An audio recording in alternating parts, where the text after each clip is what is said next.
14/11/66 का रात्रि क्लास चल रहा था। पहले पेज की मध्य आदि में बात चल रही थी। तुम्हारे सामने दुश्मन रावण भी खड़ा है, रावण का चित्र भी है। जरूर चित्र के आधार पर चरित्र बने होंगे।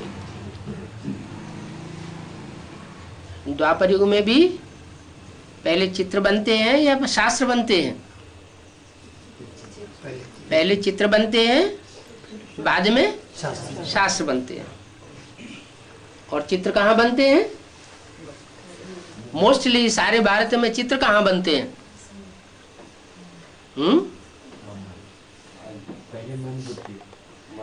हाँ, वो तो बनते हैं मन बुद्धि में, लेकिन भारत में स्थान कौन सा है? हाँ, खास मुंबई में नहीं, महाराष्ट्र में अजंता, एलोरा, एलिफेंटा, कन्हेरी आदि गुफाएं जो हैं वो मोस्टली ज्यादातर कहाँ हैं? महाराष्ट्र में। अच्छा, क्योंकि चित्रकारों की चित्रकारी होती है। जो भी कलाएं हैं, जो भी कलाकार हैं, उनकी भावना में बहुत पावर होती है। तो सात्विक स्टेज में वो जो चित्र बनाए थे उनमें फिर भी सच्चाई थी। बाद में उन चित्रों को देख करके शास्त्र बनाए गए। शास्त्र भी पहले सच्चे थे। बाद में जैसे जैसे मनुष्य विकारी बनता गया, उन शास्त्रों का इंटरप्रिटेशन गलत होता गया।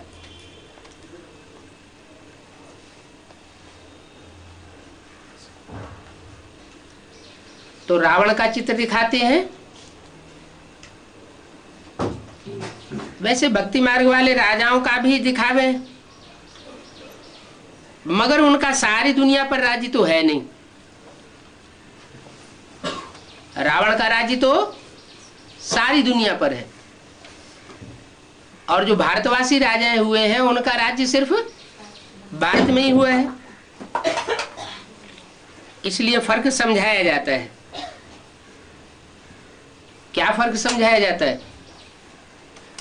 कि भारतवासी राजाओं का राज्य सिर्फ भारत में हुआ है और रावण का राज्य सारी दुनिया में हुआ है। सर्विस में रहेंगे तो मंथन भी चलता रहेगा। ये भी खास बात बताई। क्या मंथन कब चलेगा?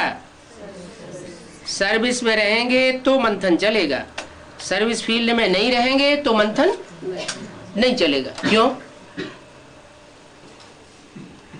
ईश्वरीय सेवा में रहेंगे तो मंथन चलेगा, ईश्वरीय सेवा में नहीं रहेंगे तो मंथन नहीं चलेगा। लौकिक सेवा में रहेंगे तो मंथन नहीं चलेगा। है? बाप तो कहते हैं कर्म करते, बाप की याद भी कर सकते हो। मंथन भी सेकेंडरी याद है, क्योंकि सर्विसेबल बच्चों को बाप याद करते हैं। क्यों मंथन चलेगा? क्योंकि जो सर्विसेबल बच्चे हैं उनको बाप की याद की विशेष मदद मिलती है। सारी दुनिया बाप को याद करती है और बाप सर्विसेबल बच्चों को याद का बल देते हैं, तो उस याद में जरूर विशेष पावर होगी। बाप तो जानी जाननहार है ना।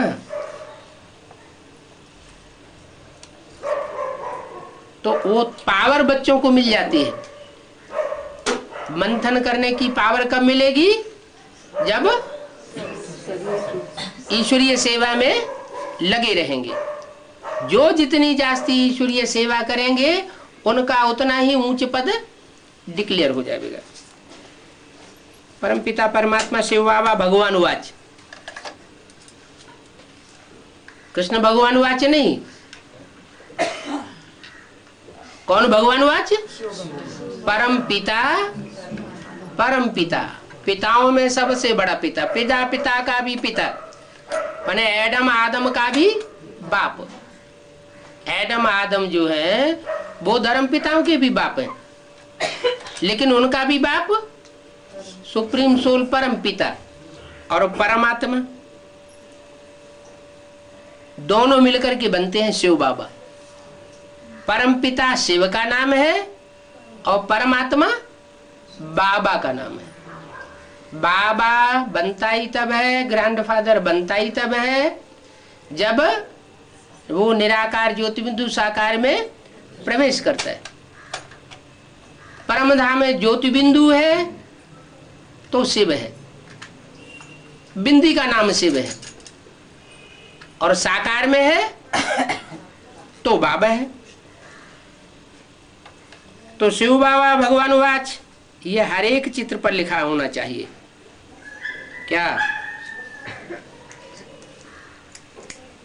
वो बेसिक वाले इसका क्या अर्थ लगाएंगे? परम पिता परमात्मा शिव बाबा भगवान वाच, बिंदु को है बिंदु, वो बिंदु का चित्र रख देंगे, या तो बिंदु के नीचे ब्रह्मा बाबा का चित्र रख देंगे। तो ब्रह्मा बाबा का अगर चित्र रख देंगे तो कृष्ण भगवान वाच हो गया या शिव भगवान वाच हो गया? शिव तो वो वाच करता ही नहीं है जब तक कोई शरीर में प्रवेश करे नहीं। अगर ब्रह्मा के तन में प्रवेश करके वाच किया तो कृष्ण भगवान वाच ही हो गया। कृष्ण भगवान वाच तो होता नहीं है। तो हर चित्र पर ये समझानी जहां लिखी हुई हो कि गीता का भगवान कृष्ण नहीं है शिव है, वो लिखना चाहिए। क्या क्या लिखना चाहिए?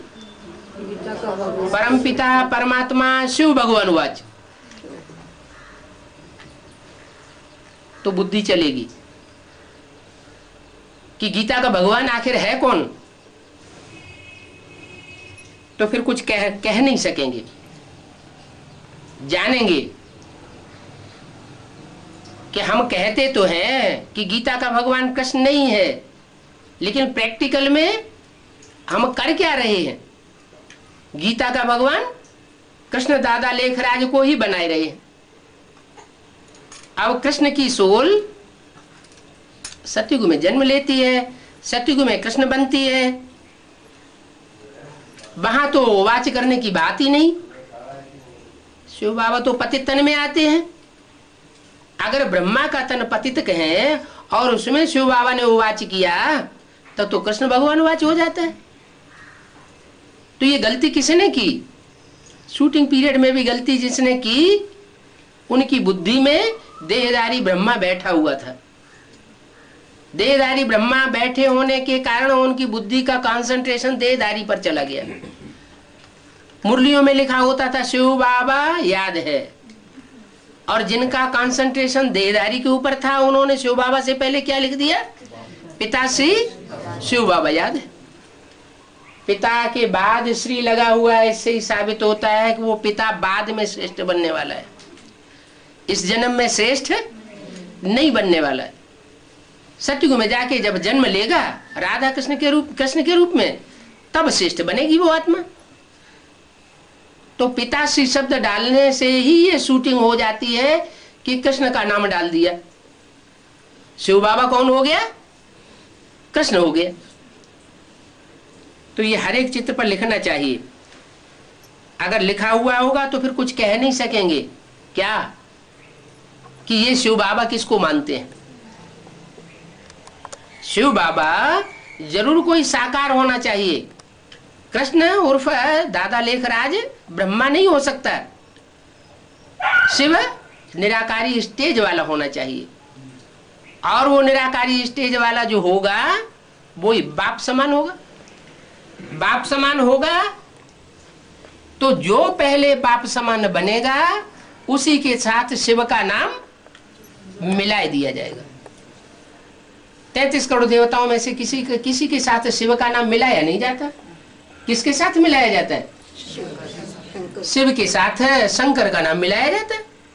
शिव शंकर को मिला के एक किया है।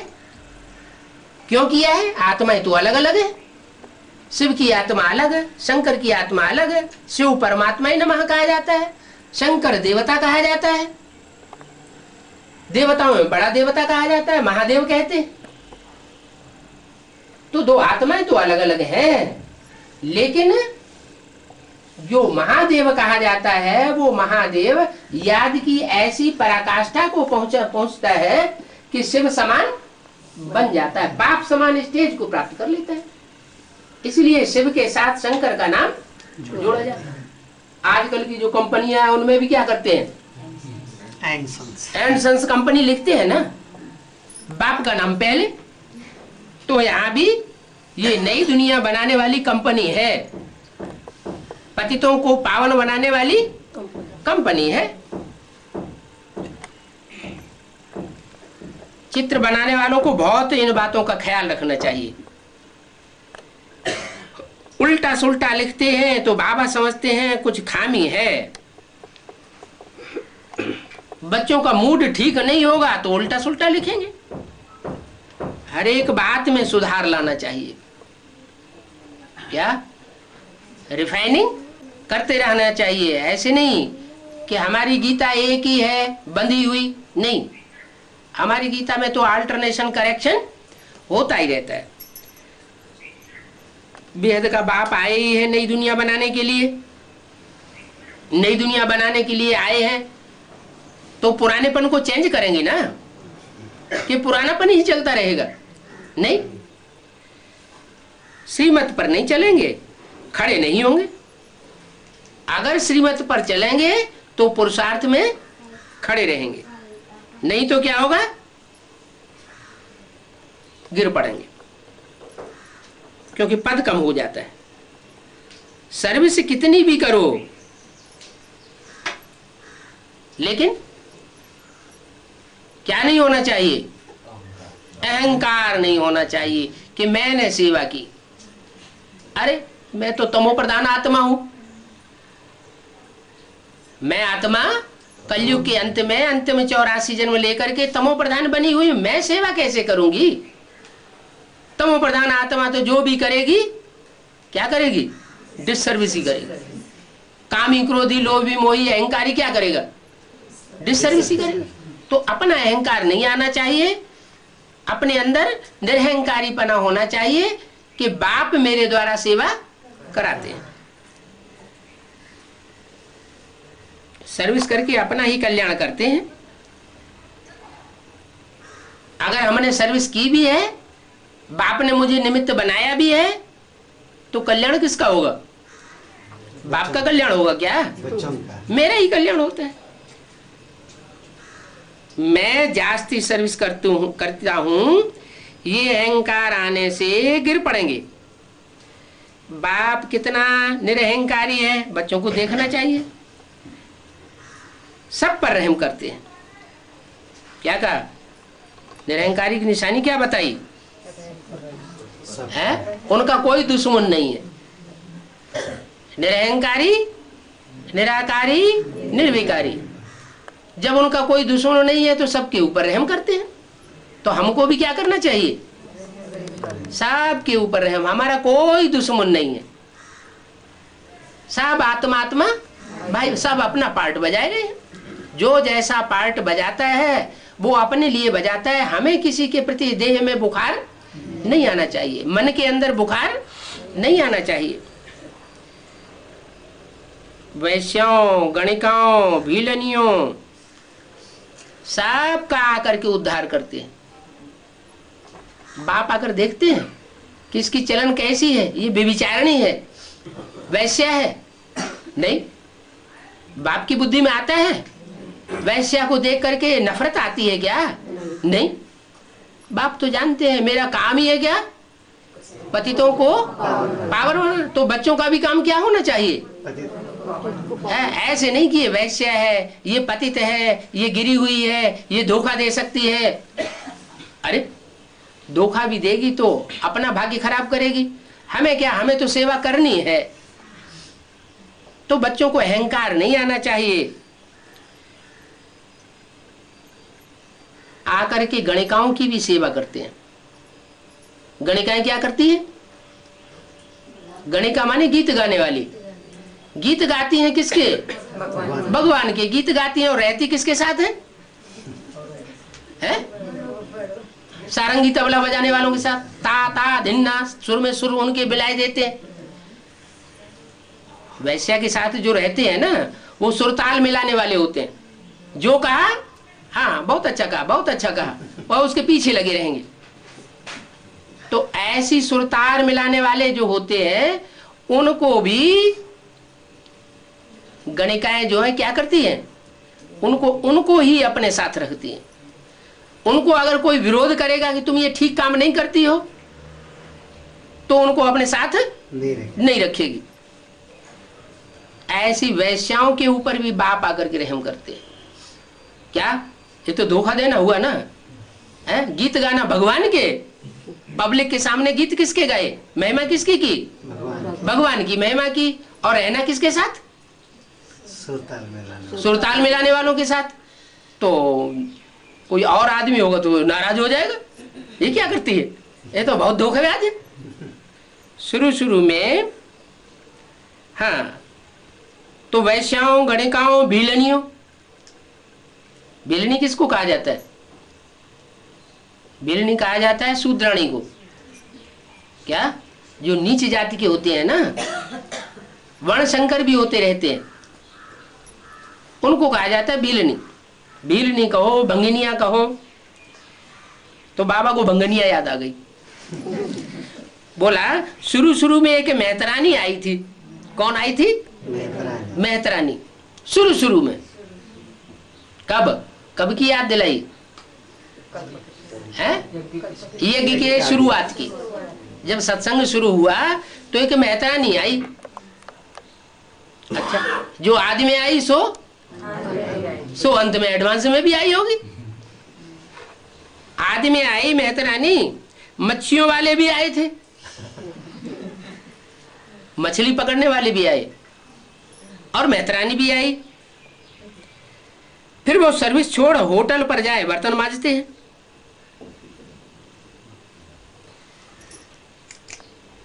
और फिर दिवाली की खर्ची भी भेजी,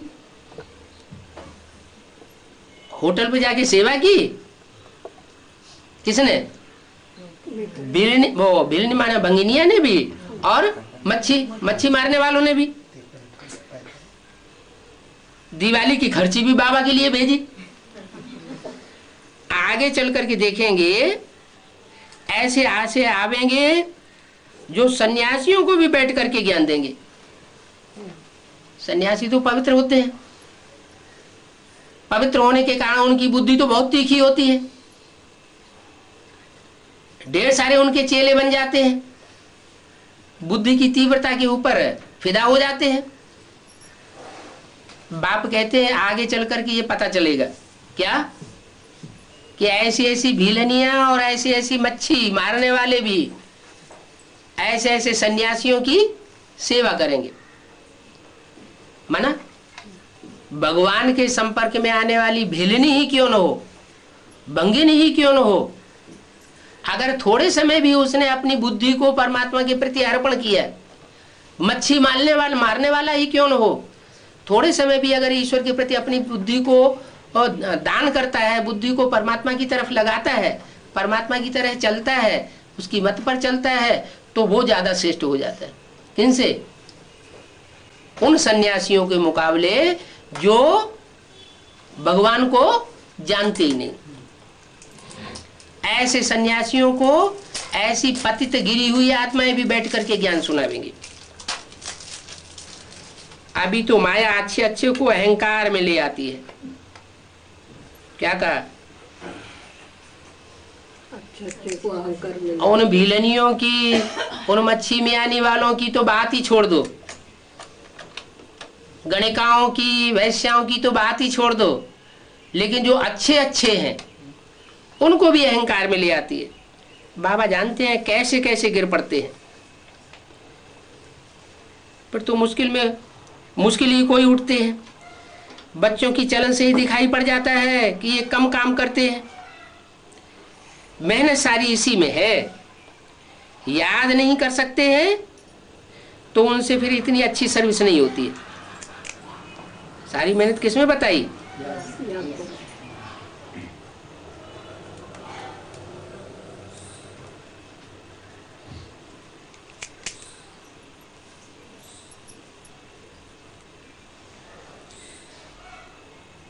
यहां तो बहुत ख्याल चलना चाहिए, प्रदर्शनी पर ही मदार है।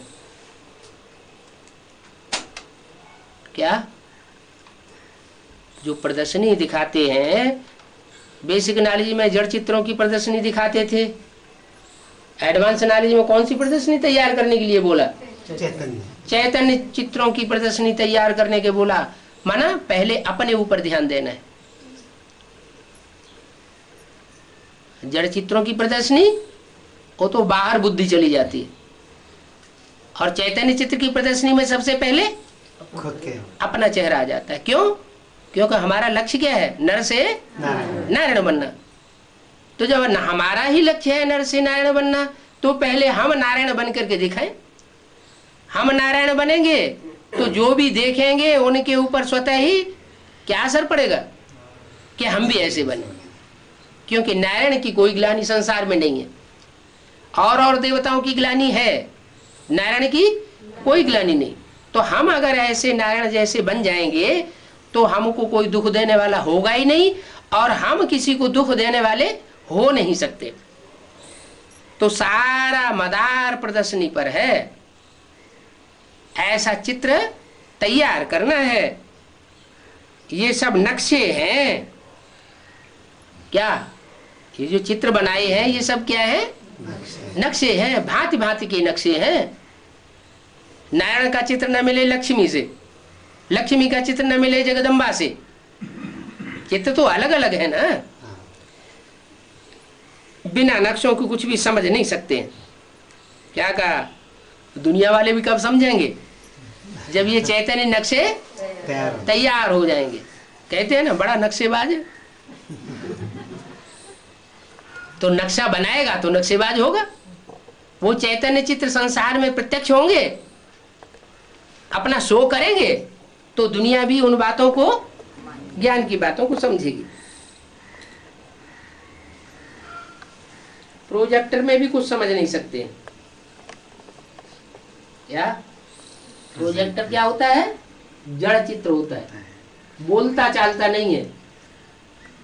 कोई कोई ऐसे होते हैं क्या अपनी अवस्था तो बहुत अच्छी बना लेंगे, लेकिन दूसरों को ज्ञान नहीं सुना सकते। दूसरों को ज्ञान भी नहीं सुना सकते और किसी से नजर भी नहीं मिला सकते। बाबा की याद में रह करके किसी को दृष्टि दे ये भी नहीं कर सकते। तो वो क्या हो गए? प्रोजेक्टर शो हो गए। बाप कहते हैं प्रोजेक्टर शो भी कुछ समझा नहीं सकता। प्रोजेक्टर शो निमित्त नहीं बनेगा कुछ किसी को समझाने के। उसमें तो शकल का ही पता नहीं पड़ता है, पूछ भी नहीं सकते हैं कोई। क्या चैतन्य चित्र होगा तो कुछ पूछेंगे तो बतावेगा, और जड़ चित्र वो तो बतावेगा भी नहीं, और इसके अलावा बताने वाला साथ में होगा तो बतावेगा। जड़ चित्र को भी समझाने वाला साथ में कोई गाइड होगा तो बतावेगा। और प्रोजेक्टर शो में, प्रोजेक्टर शो तो उसमें मशीन रखी होती है, वो बोलती है। प्रोजेक्टर शो स्वयं तो बोलता नहीं है। तो बोला प्रोजेक्टर में तो चित्र देख करके चले जाते हैं। तो बहुत बच्चों को ख्याल रखना चाहिए, चलते फिरते स्थूल और सूक्ष्म दोनों का ख्याल रखना चाहिए। एक दो को नुकसान तो नहीं देते हैं, फालतू बातें तो नहीं करते हैं। इन बातों का ध्यान रखना है, कोई को भी नुकसान नहीं देना है। जो चाहिए सो मांग सकते हो। बच्चे नाराज नहीं हो, नहीं तो उसमें ही ख्याल चलता रहेगा, चल नहीं सकेंगे। घड़ी घड़ी बताना चाहिए बाबा हम कहाँ भी जरूरत है तो जा सकते हैं। क्या कहा? बाबा को ऑफर करेंगे ईश्वरीय सेवा के लिए, बार बार ईश्वरीय सेवा के लिए ऑफर करते रहेंगे तो बाबा भी ऑफरिंग देंगे। जो बच्चे ऑफर करेंगे उनको पहले ऑफरिंग देंगे या दूसरों को ऑफरिंग देंगे?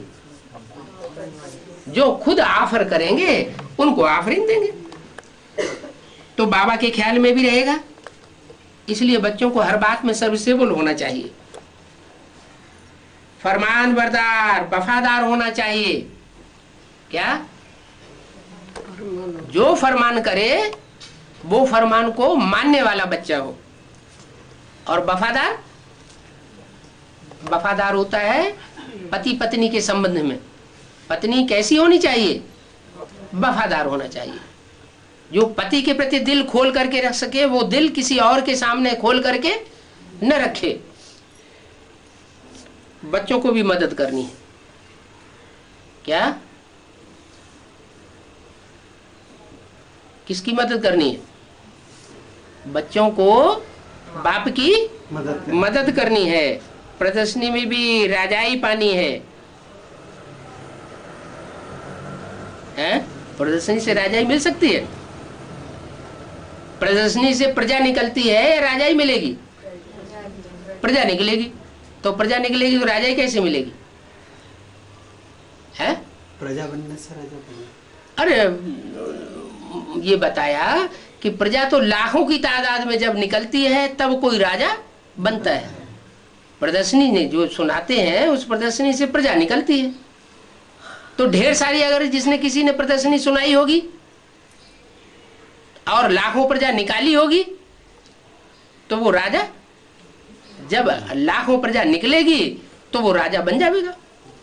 ये तो जड़ चित्र की बात हुई। अब चैतन्य चित्र, चैतन्य चित्र से भी जो देखेगा, जो उस चित्र को देखेगा चैतन्य चित्र को, वो स्वतः ही आकर्षित हो जाएगा। उसको कुछ सुनाने की भी दरकार नहीं रहेगी।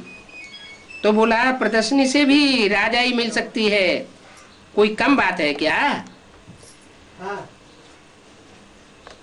चंद्रवंशी वाले जो होंगे वो स्वर्ग नहीं देख सकते हैं। क्या कहा? चंद्रवंशी वाले स्वर्ग नहीं देख, चंद्रवंशी वाले स्वर्ग नहीं देख सकते हैं। अच्छा, जो फेल हो जाते हैं वो क्या बनते हैं? चंद्रवंशी बनते हैं। यज्ञ के आदमी में कौन फेल हो गया? राम फेल हो गया। तो राम फेल हो गया तो कराची में जो स्वर्गीय संगठन बना था ना सन 47 में, हिंदुस्तान पाकिस्तान की लड़ाई हुई थी। नरक के बीच स्वर्ग का नजारा बाबा ने बच्चों को दिया। नरक के बीच स्वर्ग की दुनिया बाबा ने बच्चों को बना के दी ना। हिंदू मुसलमान सब आपस में खून रेजी कर रहे थे और बच्चे थोड़े से वहां आराम से रहे पड़े थे। एक बाबा उनके सामने नजरों में रहता था, एक बाबा को याद करते थे। दुनिया में दूसरा कोई याद ही नहीं आता था, तो अवस्था कैसी रहेगी? है एकदम टॉप मोस्ट अवस्था थी, सतो प्रधान अवस्था थी, जैसी सतयुग में होती है। तो राम फेल हो गया तो स्वर्ग देख सका है? यज्ञ के आदि में जो स्वर्ग का सैंपल बाबा ने तैयार किया वो स्वर्ग देख सका है? नहीं देख सका। न राम वाली आत्मा ने देखा और न सीता वाली आत्मा ने देखा। सीताएं भी दो होती है। एक सीता को रावण उठा ले जाता है, पंच तत्वों की बनाई जाती है, और एक सीता ओरिजिनल होती है जो योगाग्नि में रखी जाती है। तुम पावक में करो निवासा। पावक माना अग्नि, तो वो योगाग्नि में बैठाई जाती है। तो जो भी सीताएं हैं नंबरवार वो स्वर्ग नहीं देख पाती, क्योंकि राम सीता फेलियर हुए ना, वो स्वर्ग नहीं देख सकते। अच्छा, वो राम सीता यज्ञ के आदि में फेल हुए या अंतिम नजारा जब होगा तब फेल हुए? आदि में फेल हुए। ऐसा कोई है जो माया से फेल ना होता हो? ऐसा कोई है सत्युग की आत्मा जो त्रेता में आके चंद्रवंशी न बनती हो? है? सब बनती है। माना माया किसी को छोड़ने वाली नहीं है। तो पहले फेल हो जाना वो अच्छा है या बाद में फेल हो जाना अच्छा? जो पहले फेल हो गए वो फायदे में रहे, क्योंकि अनुभवी हो गए, फाइनल में फिर फेल नहीं होंगे। तो आदि में जो स्वर्ग का नजारा निकला, उस स्वर्ग के नजारे में भले फेलियर होने के कारण नहीं जा सके, दोबारा आकर के जब जन्म लेते हैं तो वो आत्माएं लास्ट सो फास्ट चली जाती हैं। तो चंद्रवंशी वाले स्वर्ग नहीं देख सकते हैं। तो फाइनल नजारे में जो चंद्रवंशी बनेंगे, क्या जो चंद्रवंशी बनते हैं वो स्वर्ग नहीं देख सकते। अच्छा, चंद्रमा स्वर्ग देखता है? चंद्रमा कौन है? दादा दादा लिख रहा है ब्रह्मा चंद्रमा है ना, वो स्वर्ग देखता है? इन आंखों से देखता है? नहीं देख। जब उनका बाप चंद्रमा ही, चंद्रवंशियों का बाप कौन है? चंद्रमा। वो ही स्वर्ग नहीं देखता है तो उसके बच्चे तो स्वर्ग देख ही नहीं सकेंगे। तो चंद्रवंशी जो होंगे वो स्वर्ग नहीं देख सकेंगे। अब यज्ञ के अंदर जो भी बेसिक नॉलेज में है वो चंद्रमा को याद करते हैं या ज्ञान सूर्य बाप को याद करते हैं? चंद्रमा को याद करते हैं। तो जितने जितने भी दीदी दादी दादाएं चंद्रमा को याद करने वाले हैं, बाबा ने भले मुरलियों में मना किया चंद्रमा को याद नहीं करना, ब्रह्मा को याद नहीं करना। अगर याद करेंगे तो पतित बन पड़ेंगे, माना तुम्हारा पद नीचा हो जाएगा। तो उन्होंने नहीं माना तो अंजाम क्या होता है कि जो जो ब्रह्मा को याद करने वाले हैं वो शरीर छोड़ते हैं तो उनका अकाले मौत होता है। अकाले मौत होता है, शरीर छोड़ते हैं, फिर उनको सूक्ष्म शरीर धारण करना पड़ रहा है। जैसे ब्रह्मा को सूक्ष्म शरीर धारण करना पड़ा वैसे उनको सूक्ष्म शरीर धारण करके वो किसी में प्रवेश करेंगे, क्या प्रवेश करेंगे, लेकिन अपनी आंखों से स्वर्ग नहीं देख सकेंगे। तो चंद्रवंशी वाले स्वर्ग नहीं देख सकते हैं।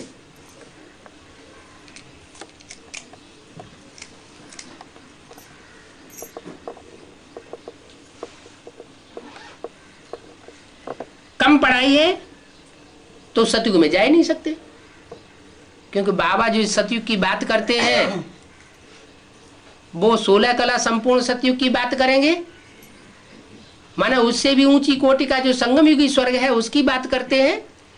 नर से नारायण बनने वाले संगम युग की बात करते हैं स्वर्गीय सुख की, या उस स्थूल सुख की बात करते हैं? बाप तो लक्ष्य देते हैं वो तो उस जीवन का लक्ष्य देते हैं जिसका गायन और पूजन द्वापर युग में भी होता है। द्वापर युग में सतयुग के नारायणों का कोई गायन पूजन है? सतयुग के नारायणों का कोई गायन पूजन नहीं। वहां जो भी गायन पूजन सतयुग में वो द्वापर कलयुग में होता है वो संगम युग की संपन्न स्टेज का होता है। तो संगम युग की संपन्न स्टेज में परमात्मा बाप ने आकर के जो ज्ञान सुनाया और ज्ञान सुना के संपन्न बनाया, वो संपन्न होने के बाद वो आत्माएं संपन्न स्टेज के आधार पर जो चित्र तैयार करती हैं अपना, उसकी महिमा गायन पूजन शास्त्रों में द्वापर युग से होता है। तो कम पढ़ाई है तो सतयुग में नहीं जा सकते, पढ़ाई पूरी है तो सतयुग में जा सकेंगे। इसका मतलब क्या हुआ कि संगम युगी स्वर्ग में कितनी आत्माएं जावेंगी? 4.5 लाख जावेंगी। बाकी जितने भी होंगे वो सब स्वर्ग में जाके जन्म लेंगे। संगम युगी स्वर्ग है जो बाप आकर के तैयार करते हैं, बाप आकर के जहां वर्षा देते हैं, वो स्वर्ग बच्चे के रूप में जन्म लेने वाले बच्चों को नहीं मिलेगा। क्यों? क्योंकि उनको प्राप्ति किससे होगी? उनको प्राप्ति भगवान से होगी या देवी देवताओं से होगी? देवी देवताओं से होगी। तो फर्क पड़ जाएगा। बाप ने जो ऊंचे से ऊंचा लक्ष्य दिया है, ऊंचे से ऊंचे बाप ने, वो प्राप्ति के लायक नहीं बन सकेंगे। तो जरूर उन्होंने कम पढ़ाई पढ़ी होगी, पूरी पढ़ाई नहीं पढ़ी, बीच में चले गए। तो बीच में चले जाने के कारण उनको प्राप्ति भी अधूरी होती है। कम पढ़ाई वाले सतयुग में जा नहीं सकेंगे। बच्चों को तो नई दुनिया स्वर्ग में जाने के लिए पुरुषार्थ करना है। क्या कहा है? कौन सी नई दुनिया? कोई कहे सतयुग का दूसरा जन्म भी तो नई दुनिया है। अरे कुछ न कुछ पुराना तो हुआ। कोई कहेंगे पहला जन्म सतयुग का, जो राधा कृष्ण जैसे बच्चे बनेंगे, वो भी तो नई दुनिया है? संगम नई दुनिया तो है, 16 कला संपूर्ण तो है, लेकिन उतरती कला का युग है। क्या? जैसे ही राधा कृष्ण गद्दी पर बैठेंगे, उनके हाथ में सत्ता आवेगी और वैसे ही उतरती कला शुरू हो जाएगी। तो वहां जन्म लेने वाले भी श्रेष्ठ नहीं हुए। तो तुम बच्चों को तो नई दुनिया स्वर्ग में जाने के लिए पुरुषार्थ करना है। कहां जाने के लिए पुरुषार्थ करना है? हद के स्वर्ग में या बेहद के स्वर्ग में? हद के स्वर्ग में तो चले ही जाएंगे अगर बेहद का पुरुषार्थ संपन्न होगा। बेहद का स्वर्ग कौन सा होता है? संगम में। उसकी परिभाषा बताओ कि बेहद का स्वर्ग क्या है? स्वर्ग का अर्थ क्या बताया? स्व माने आत्मा, ग माने गई। जो आत्मिक स्टेज में चला जाता है वही संगमी की स्वर्ग में आ सकता है। अगर आत्मिक स्टेज न पकड़ी, कुछ न कुछ देह भान रह गया और शरीर छूट गया, तो जाकर के कम कलाओं वाले स्वर्ग में जन्म होगा। तो जो बेहद के स्वर्गवासी बनेंगे वो बेहद के स्वर्ग में जाएंगे ही जाएंगे, और बेहद के पुरुषार्थी स्वर्गवासी बनने के नहीं बनेंगे तो उस स्वर्ग में भी जाने में घाटा पड़ेगा। तो नई दुनिया स्वर्ग में जाने के लिए पुरुषार्थ करना है। प्रदर्शनी में ध्यान रखना चाहिए कि कोई नुकसान आदि करने वाला तो नहीं है।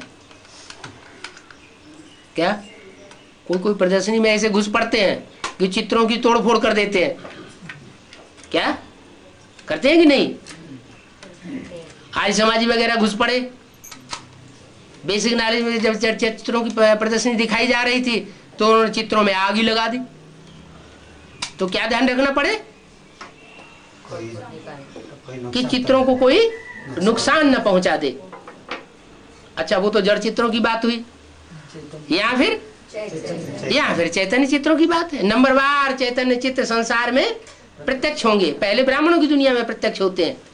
तो जो भी चैतन्य चित्र प्रत्यक्ष होते हैं नंबरवार, उनके लिए विशेष ध्यान रखना चाहिए उनकी सुरक्षा का।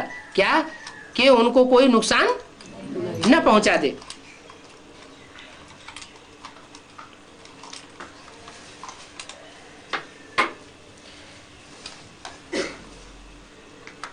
अभी तो तुम्हारे सब दुश्मन हैं। क्या ऐसे नहीं कि सिर्फ आर्य समाजी ही दुश्मन है या बाहर की दुनिया वाले ही दुश्मन है या ब्राह्मणों की दुनिया में जो यादव और कौरव संप्रदाय है वो ही दुश्मन है। नहीं, अभी तो एडवांस पार्टी में भी दूसरे धर्म की बीज रूप आत्माएं जो घुसी है वो हमारे सबसे बड़े दुश्मन, बहुत दुश्मनी कर रही है।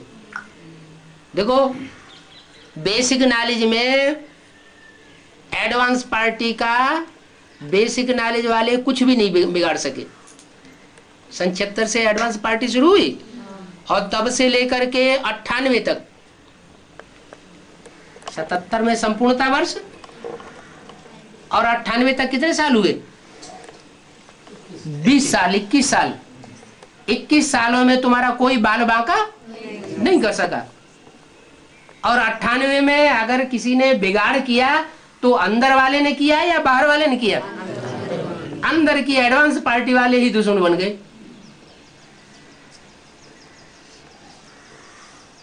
वो प्रदर्शनी के अंदर घुस गए।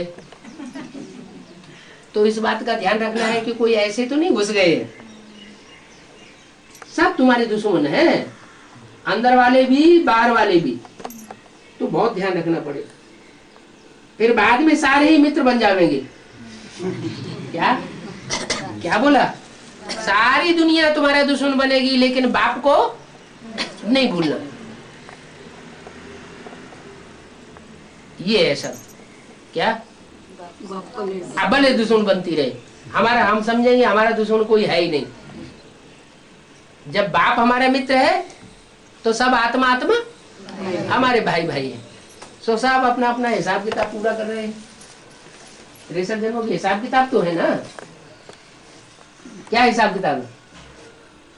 अरे कृष्ण को किसी ने जेल में डलवाया हो, कृष्ण ने पूर्व जन्म में राजा बना होगा जब कृष्ण, तो किसी को जेल में डलवाया होगा तो वो हिसाब किताब नहीं पूरा करेगा है? राजा है तो बहुत उल्टा उल्टा काम करते थे, सत्य असत्य कुछ भी नहीं देखते थे, अपनी मनमानी करने लग पड़ते थे। तो अगर जिन्होंने कुछ ऐसा किया होगा तो वो अपना हिसाब किताब पूरा करेंगे ही ना। तो हिसाब किताब पूरा हो रहा है। पूर्व जन्म में किसी ने, राजा ने अपने राज्य में से किसी को नाजायज तरीके से धक्का देके बाहर निकाला होगा, तो उसका हिसाब किताब नहीं होगा पूरा है। तो संगम युग में इस समय जो अपने आश्रम की चार दीवारी से धक्का देकर के बाहर निकाल लेते हैं, सच्ची बात सुनाने पर भी बाहर निकाल लेते हैं, तो क्या समझना चाहिए, ये हमारे दुश्मन नहीं है, वास्तव में इनके साथ पूर्व जन्म में हमने दुश्मनी की थी। क्या इस जन्म में तो ये हमारे भाई हैं। ये इस बात की, इस ज्ञान की गहराई को नहीं समझते हैं। जब समझ जाएंगे तो ये भी हमारे सहयोगी बन जाएंगे। तो अभी तो तुम्हारे सब दुश्मन हैं, फिर बाद में तुम्हारे सारे ही मित्र बन जाएंगे। क्या जो अभी जान लेवा दुश्मन है वो तुम्हारी जान के रक्षक बन जाएंगे। क्या दिखाते हैं, विष्णु जब शेषशाही सैया पर सोया हुआ होता है, लेटा हुआ होता है, तो उसकी रक्षा करने वाले कौन दिखाए जाते हैं, नाग, सर्प। सर्प तो डस लेता है तो आदमी मर जाता है? तो ऐसे सर्प भी जो जानलेवा दुश्मन होते हैं वो भी रक्षा करने वाले बन जाएंगे। कृष्ण को क्या दिखाते हैं, सर्पों के सर के ऊपर डांस करता हुआ दिखाते हैं। क्या वो सर के ऊपर डांस करता है, इसका क्या मतलब हुआ कि सच्चाई सर के ऊपर चढ़ के बोलती है। तो ये सब तुम्हारे दुश्मन है, फिर बाद में सारे ही मित्र बन जाएंगे।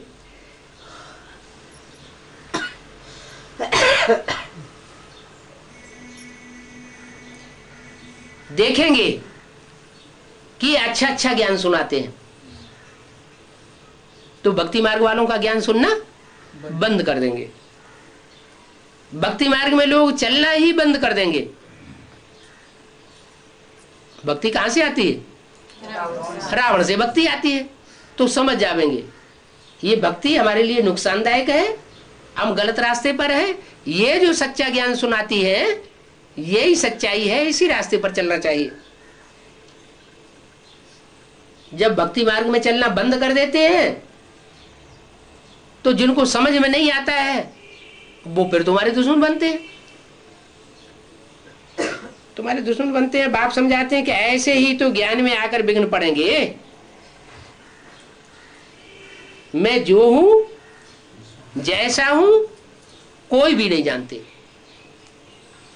मेरे साथ में रहने वाले बच्चे भी मेरे स्वरूप को नहीं जान पाते। दुनिया में तो किसी को भी पता नहीं है मैं क्या हूं और कैसा हूं और क्या पार्ट बजाता हूं। दुनिया वालों की जानने की तो बात ही नहीं। कौन सी दुनिया वाले, बाहर की दुनिया वालों की तो बात ही छोड़ दो। ब्राह्मणों की भी संगमी की दुनिया में जो बेसिक नॉलेज वाले हैं वो भी नहीं जानते। अच्छा उनकी भी बात छोड़ो, एडवांस पार्टी में भी मेरे साथ रहने वाले, मेरे साथ सोने वाले, मेरे साथ खाने वाले, खेलने वाले, वो भी मेरे को नहीं जानते। ओम शांति। आज है 15/11/66 का प्रातः क्लास। रिकॉर्ड चला है मरना तेरी गली में, जीना तेरी गली में। पहले मीठे मीठे रूहानी बच्चों को पॉइंट समझनी है और फिर समझानी है। क्या कोई भी पॉइंट बाबा बोलते हैं मुरली में तो पहले क्या करना चाहिए, खुद समझना है और फिर दूसरों को समझाना है, तो ज्यादा गहरा अच्छा असर पड़ेगा। जैसे बेसिक नॉलेज में हम पॉइंट सुनते रहे, क्या परमात्मा सर्वव्यापी नहीं है, तो फटाफट दूसरों को सुनाना शुरू कर दिया क्या सुनाया? परमात्मा सर्वव्यापी नहीं है, परमात्मा सर्वव्यापी नहीं है, परमात्मा सर्वव्यापी नहीं है, हरैया लगा दी चारों तरफ। लेकिन ये बुद्धि में नहीं आया क्या सर्वव्यापी नहीं है तो आखिर एक व्यापी कहाँ है? ब्रह्मा बाबा ने तो शरीर छोड़ दिया। क्या गुलजार दादी में सर्वव्यापी है, एक व्यापी है? अरे गुलजार दादी तो नारी चोला है, भगवान का रूप तो भक्ति मार्ग में भी कहीं नारी चोले के रूप में तो दिखाया नहीं गया। तो ये कभी बुद्धि नहीं चली, इस बात की गहराई को समझा ही नहीं। तो बाप क्या कहते हैं, पहले हर पॉइंट की गहराई को खुद समझना है, फिर दूसरों को समझाना है। खुद समझ करके दूसरों को समझाएंगे तो असर पड़ेगा, तो लोगों को पर असर पड़ेगा। जैसे गीता का भगवान कृष्ण नहीं है, गीता का भगवान शिव है, शिव भगवान वाच होनी चाहिए। अरे हमने कहना शुरू कर दिया, समझाना शुरू कर दिया, क्या गीता का भगवान शिव नहीं है, वो कृष्ण नहीं है, शिव है, और शिव का चित्र बना के रख दिया ज्योति बिंदु। अब ज्योति बिंदु कैसे वो वाच करेगा? कभी सोचा? ध्यान में ही नहीं आया। अगर कृष्ण भगवान वाच नहीं है तो कृष्ण दादा लेखराज का चित्र क्यों रखा जा रहा है?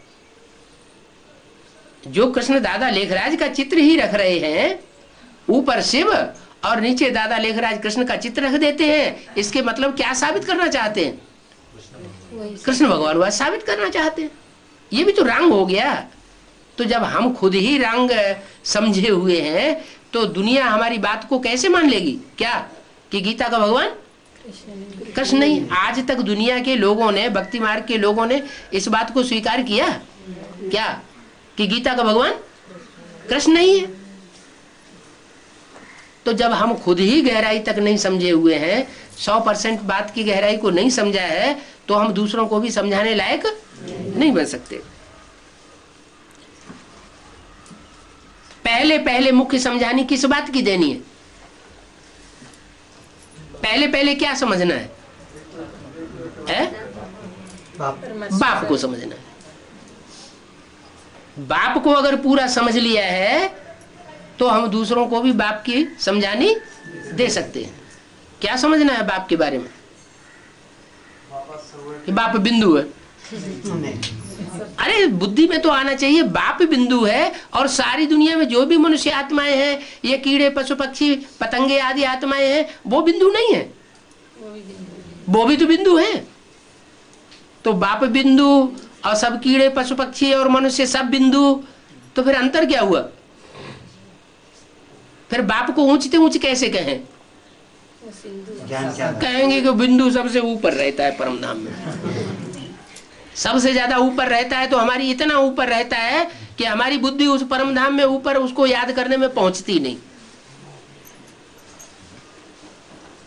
तो ऐसी ऐसी बुद्धि में बातें आती रहती हैं जिनका आगा पीछा कुछ भी होता नहीं है। बच्चों को अतीन्द्रिय सुख फील होना चाहिए। इतनी गहरी समझानी बुद्धि में आए कि अतीन्द्रिय सुख अनुभवों में आने लगे। जब निश्चय करते हैं कि हम बेहद बाप की संतान हैं, क्या निश्चय करते हैं? कि और भी जितने भी हुए हैं 84 जन्म में, वो हमारे हद के बाप थे। और धर्मों के भी जो धर्म पिताएं हैं, वो भी सब हद के बाप हैं। जैसे आज दुनिया में क्रिश्चियंस की संख्या बहुत ज्यादा है, 100-150 करोड़ क्रिश्चियंस हो गए हैं, फिर भी वो भी हद का बाप था क्रिश्चियंस का। कौन? क्राइस्ट। 500-700 करोड़ मनुष्य आत्माएं जो भी है, उन सब का बाप तो एक ही है, शिव बाप। और वो शिव बाप इस संसार में आकर जिसके द्वारा प्रत्यक्ष होता है, उवाच करता है, शिव भगवान वाच कहा जाता है ना, कृष्ण भगवान वाच नहीं। शिव क्या करके सुनाते हैं? कौन सा ज्ञान सुनाते हैं? गीता ज्ञान सुनाते हैं। तो जो गीता ज्ञान सुनाते हैं, उस गीता ज्ञान का, गीता तो माता हो गई, तो गीता ज्ञान जो सुनाने वाला है वो क्या हो गया? गीता पति हो गया। पति साकार में होना चाहिए, निराकार में होना चाहिए? साकार में होना चाहिए। वो कह देंगे दादा लेखराज ब्रह्मा। तो दादा लेखराज ब्रह्मा अगर गीता पति हो गया तो फिर गीता माता कौन हुई? कहेंगे जगदम्बा सरस्वती। अरे जगदम्बा सरस्वती का जो ज्ञान सुनाया वो ज्ञान था क्या? उस ज्ञान की बात है? नहीं। जगदम्बा सरस्वती ने जो ज्ञान सुनाया वो परमात्मा बाप जगदम्बा में प्रवेश करके ज्ञान नहीं सुनाते, ब्रह्मा में प्रवेश करके सुनाया। इसका मतलब ये है कि वो नाम पड़ा ब्रह्मा माने बड़ी माँ है, सब धर्म ग्रंथों की माँ है। उससे बड़ा धर्म ग्रंथ और कोई नहीं हो सकता। वो सारे जगत की माँ है, माने ब्रह्मा के द्वारा जो वाणी आई है और ब्रह्मा का जो रूप है वो गीता माता का टाइटल धारी कहा जा सकता है। कौन? दादा लिख रहा है वो टाइटल धारी है। तो असली गीता माता कौन? असली गीता माता वो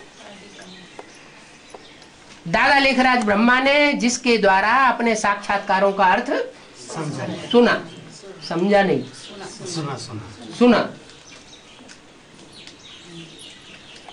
क्योंकि ब्रह्मा मुखवंशावली बनना जरूरी है। तो दादा लेखराज जो टाइटलधारी ब्रह्मा बना, उस माता के जाने के बाद उसके द्वारा गीता आई हमारे सामने। वो गीता टाइटलधारी भी शरीर छोड़ जाती है। जब टाइटलधारी गीता शरीर छोड़ती है तो जो यज्ञ के आदि की ओरिजिनल गीता है वो फिर यज्ञ में आती है। गीता माता बनती है। माता स्वयं ही बन जाती है या कोई उसको माता बनाता है? बनाता है। माँ की तो रचना की जाती है। कौन रचना करता है? बाप ही, पति ही जो है वो पत्नी को स्वीकार करता है। बच्चे थोड़े ही जानते हैं कि ये मेरी माँ है। बच्चे नहीं जानते। बच्चों को बताया जाता है कि इसको बाप ने स्वीकार किया है इसलिए तुम्हारी माँ है। और कोई पहचान नहीं मिलती उनको। वो सिर्फ यही पहचान है कि बाप ने स्वीकार किया माने ये हमारी माँ है। तो वो माँ गीता माता यज्ञ के आदि में भी थी और यज्ञ के अंत में भी एडवांस पार्टी जब शुरू होती है तो भी गीता माता होती है। पहले छोटी बच्ची के रूप में है, बाद में जब सरेंडर होती है तो सबसे पहले कन्यादान में आगे जाने वाला स्वरूप कौन सा खून होता है? पंजाबी निकलता है।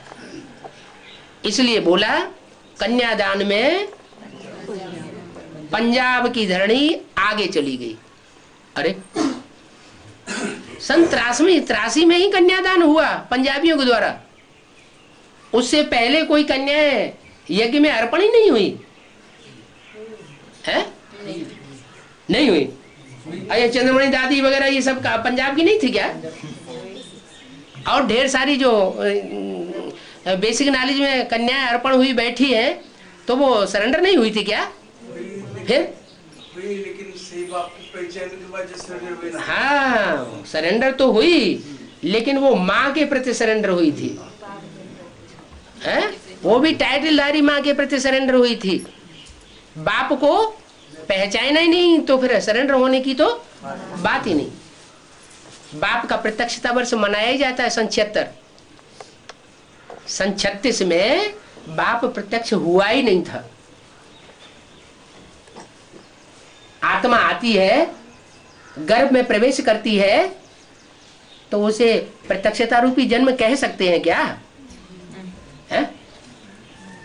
आत्मा गर्भ में प्रवेश करती है, 3-4 महीने का गर्भ तैयार होता है, आत्मा प्रवेश करती है तो उसे जन्म कहा जाता है क्या? नहीं कहा जाता। पता ही नहीं चलता कब आई कब नहीं आई। तो ऐसे ही सुप्रीम सोल शिव सन 36 में कब आया ये किसी को एक्यूरेट पता ही नहीं चलता। वो तो प्रवेश हुआ लेकिन पता नहीं। प्रत्यक्ष नहीं हुआ। पहली बार संगम युग में वो बाप कब प्रत्यक्ष होता है? 76 में। 76 में भी प्रवेश ही कहेंगे, एक्यूरेट टाइम का पता नहीं चलता, तिथि तारीख नक्षत्र घड़ी का पता नहीं चलता। तो कब पता चलता है? प्रत्यक्षता होगी तो। जब बाप बच्चे के द्वारा प्रत्यक्ष होता है। बाप बच्चों के द्वारा प्रत्यक्ष, अकेला प्रत्यक्ष नहीं होता। 3 मूर्तियां भी प्रत्यक्ष होती है और 3 मूर्तियों के साथ साथ अष्टदेव भी प्रत्यक्ष होते हैं। बाप अपनी प्रत्यक्षता पहले करेगा, ये पहले बच्चों को प्रत्यक्ष करेगा। बच्चों को। सन सोज फादर, फादर सोज सन्स। बच्चे बाप को प्रत्यक्ष करते हैं, बाप बच्चों को प्रत्यक्ष करता है। तो कौन अपना काम पहले पूरा करेगा? बाप करेंगे। बाप सर्वशक्तिमान है, वो अपना काम पहले पूरा कर लेगा।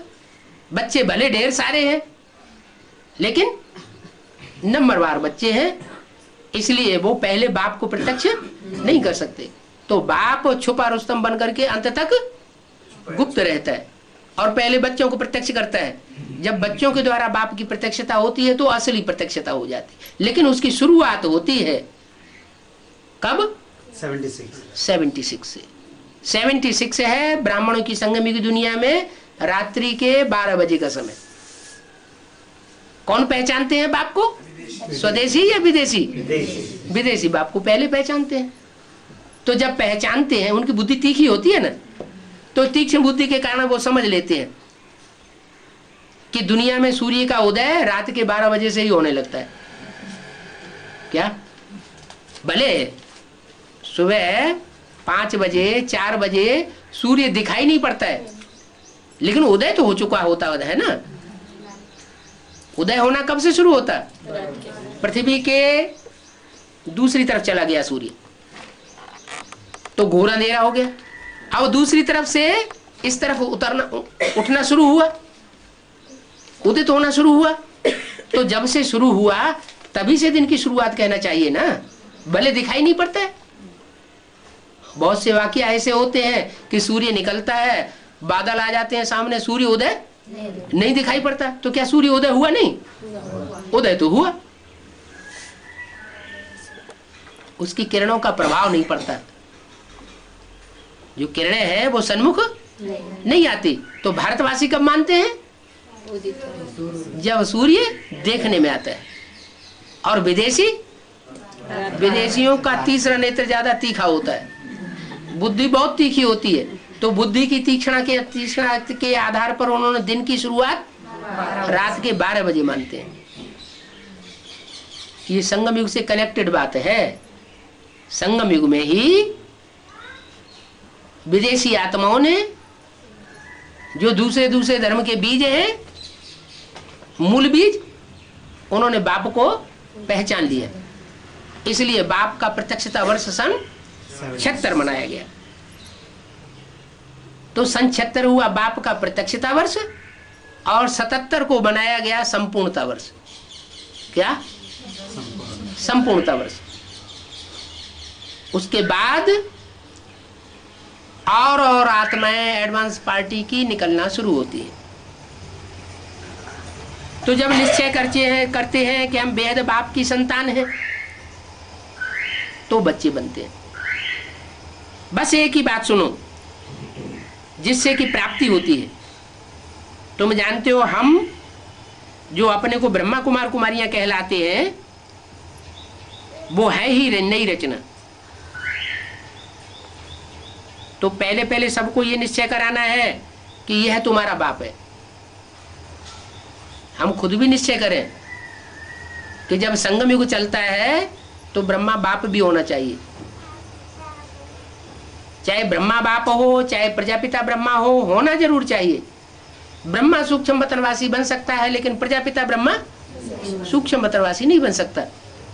तो प्रजापिता ब्रह्मा को हमने पहचाना, माने बाप को पहचाना। दूसरों को भी बताना ये तुम्हारा बाप है, बाप के नीचे ठीक है विष्णु। क्या कहा खड़ा है?